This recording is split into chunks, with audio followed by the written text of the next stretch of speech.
I'm very sorry that your state won Race to the Top funding. My apologies. Race to the Top is NCLB rebranded. It is based on the premises of No Child Left Behind, on the measure and punishment approach. Principals and teachers will be buried under mountains of data, and their paperwork burdens will multiply. Race to the Top promotes privatization and deprofessionalization. It requires states to open more privately managed charter schools, to establish merit-pay programs, to evaluate students by the children's test scores, and to agree to transform low-performing schools. Now, transformation is such a great word. It sounds like such a good idea. But it turns out that the options for transformation sound just like the sanctions of No Child Left Behind. What does transformation mean? It means that you can fire either half or all the staff. You can close the school, you can turn it into a charter, you can replace it. Behind all of these strategies is the same tired old formula of testing, accountability, and choice, which frankly is now getting a bit long in the tooth, and no one seems to learn. Arne Duncan applied all these supposedly transformative policies when he was superintendent in Chicago. He had a program called Renaissance 2010. And every evaluation of his program has concluded that it has made very little difference.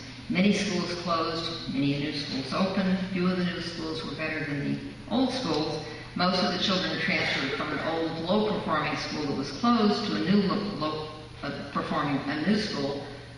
The new school continued to be low-performing. African American students, according to the latest study that came out just last week, have fallen even farther behind, and the achievement gap has widened as a result of Renaissance 2010. I might point out to you that it's 2011, and there has not been a Renaissance in Chicago yet. So in response to No Child Left Behind and Race to the Top, many public schools across the nation will be closing because their scores are too low or because they didn't go up enough.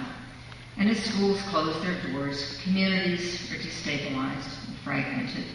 Sometimes the new schools succeed, particularly in urban districts, because they exclude the low-performing students. I've seen this happen in New York City.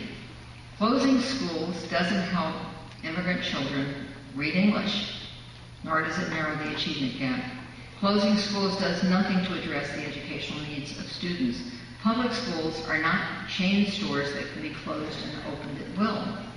They should be vital community institutions, not transient agencies that come and go as test scores rise or fall.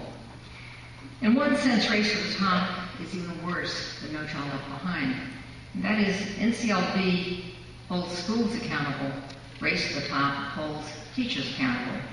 Its demand to judge teachers by student test scores will lead to even more narrowing of the curriculum and even more teaching to the test as teachers see their jobs, their careers, their futures on the line. This practice violates a basic rule of psychometrics. Tests should be used only for the purpose for which they were designed.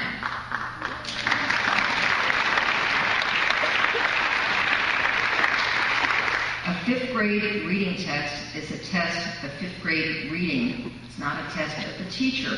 Student tests do not measure teacher quality.